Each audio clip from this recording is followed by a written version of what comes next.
5ই October 2024। ক্যালেন্ডারে এই দিনটিতে লাল দাগ দিয়ে রেখেছেন ইউএসের মহাকাশ গবেষণা কেন্দ্র নাসার বিজ্ঞানীরা। ওদের নজর আটকে রয়েছে মহাকাশে ভেসে বেড়ানো 2165 ফুট লম্বা একটি নিষ্প্রাণ পাথরের টুকরোতে। মহাকাশ বিজ্ঞানীদের ক্যাটালগে ওই পাথরের টুকরোর নাম 2007 FT3। জ্যোতির্বিজ্ঞানীদের হিসেব ওই গ্রহাণু এবছর 5ই অক্টোবর পৃথিবীর খুব কাছাকাছি জায়গায় এসে পড়বে।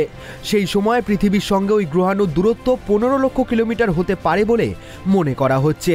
পৃথিবী এবং এই ক্ষুদ্র গ্রহাণুর মধ্যে আকর্ষণের হিসেবে সামান্যতম ভুলচুক হয়ে গেলেই ওই পাথরের টুকরো পৃথিবীর ওপর আছড়ে পড়বে। বিজ্ঞানীদের প্রাথমিক হিসেব ওই মহাজাগতিক সংঘর্ষের অভিঘাত 260 কোটি টন TNT বিস্ফোরণের সমতুল্য। দ্বিতীয় বিশ্বযুদ্ধের সময় হিরোশিমায় যে পরমাণু বোমাটি ফেলা হয়েছিল তার ক্ষমতা ছিল 15,000 TNTর বিস্ফোরণের সমান। সুতরাং পৃথিবীর ওপর 2007 FT3 আছড়ে পড়লে যে সমূহ সর্বনাশ হবে সেটা বুঝতে কষ্ট হয় না। নিয়ার আর্থ অবজেক্ট বা এনিও, মহাশূন্যে ভেসে বেড়ানো অসংখ্য পাথরের টুকরোগুলোর মধ্যে যারা তুলনামূলকভাবে পৃথিবীর খুব কাছে রয়েছে তাদের এমনটাই নামে ডাকেন বিজ্ঞানীরা।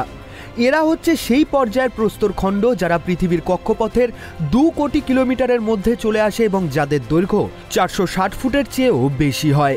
বিজ্ঞানীদের হিসেব অনুযায়ী এখনও পর্যন্ত এমন 34,000-এরও বেশি মহাজাগতিক বস্তুর খোঁজ পাওয়া গিয়েছে। পৃথিবীর তুলনায় এরা আয়তনে অতি সামান্য হলেও মহাকাশ বিজ্ঞানীরা এদের উপেক্ষা করেন না, কারণ এমন গ্রহাণুগুলোর পৃথিবীতে আছড়ে পড়ার আশঙ্কা খুবই বেশি। আজ থেকে প্রায় 6 কোটি 60 লক্ষ বছর আগে প্রায় 10 কিমি দীর্ঘ এমনই একটি গ্রহাণু এসে পড়েছিল পৃথিবীতে।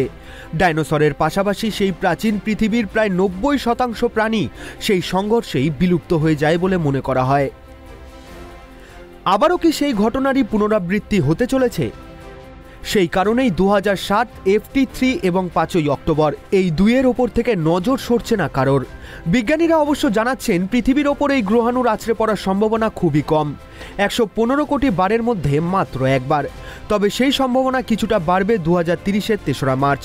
সেদিন 2007 FT3-র পৃথিবীর সঙ্গে ধাক্কা লাগার সম্ভাবনা 100 কোটিতে 1।